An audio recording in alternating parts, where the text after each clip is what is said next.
This next story is one that is hard to tell, and the video is hard to watch. But the victim feels it's important that you know what happened to her inside a local jail. Channel 3 News is the only station in town who has this disturbing video. Now, the investigator, Tom Meyer, joins us with an exclusive Channel 3 News investigation on what's being called an outrageous strip search of a Stark County woman. Tom? Well, Hope Steffi has sued the Stark County Sheriff, accusing deputies of using excessive and brutal force. The sheriff denies the allegation. Now, this story may be hard to watch, but the victim and her husband want me to show you what happened in hopes that you and those you love will never experience a night like this. You're going up for justice. Hope Steffi is scared to death. Her husband, a high school educator, I want to show you this, okay? Can't believe what he's watching on videotape as Stark County Sheriff deputies pin his wife down to a jail cell floor. Just relax. Okay, just relax. What are you doing? You don't treat people like this. Stop. I don't think murderers are treated like this. Steffi weighs 125 pounds. She's in handcuffs, face down.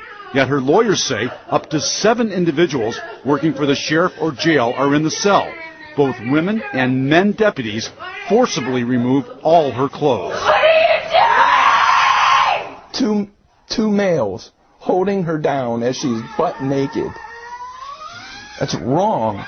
The video, obtained exclusively by Channel 3 News, gives us a rare inside look at what can happen to you or a loved one, even if you're the one who calls police for help. What did she say? She said she felt like she was raped without penetration. Back to this disturbing video in a moment. First, how did Steffi wind up in the sheriff's custody? Amazingly, it started with a 911 call for help. Who's crying? The girl that got attacked, my second cousin. Okay, what is she hurt? She has a cut on her nose that's bleeding, and there's a patch of hair on the ground beside the car. A deputy responds to a report of an assault. Hope Steffi is identified as the victim, the one who needed help. But when help arrives, things get even worse. Hope was not treated as the victim. The situation gets complicated. Steffi says she accidentally turned over the wrong driver's license. It belonged to her sister who passed away. Steffi keeps it as a personal memento. Despite her pleas to return it, her lawyer says the officer refuses. The officer had said to her, "Shut up about your dead sister." The sheriff denied that allegation in a written response to Steffi's lawsuit. He accuses the injured Steffi of starting the altercation with a deputy. Soon, Steffi is put in the back seat of the sheriff's cruiser. Listen closely on dash cam video as Steffi's friend reassures her that she's the victim and that nothing will happen to her. I know you didn't do anything, Hope. He needs to know that it's not your fault. Eventually, Steffi is handcuffed and hauled away to the Stark County Jail to answer questions. Among them, do you have any weapons or sharp objects? Have you ever thought of harming yourself?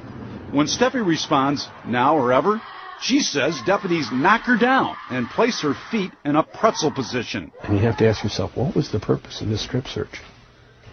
What was the necessity of it? This was a disorderly conduct claim. Steffi repeatedly questions officers about what they're doing. This is horrific. This is a government agency forcing their will on a citizen.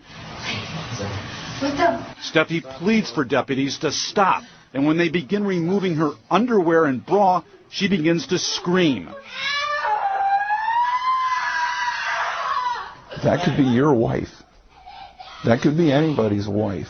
For the next 6 hours, Steffi was left in a cell completely naked, without even a blanket to cover herself, and the sheriff admits it. She says she wrapped herself in toilet paper to keep warm and to prevent anyone else from seeing her nude.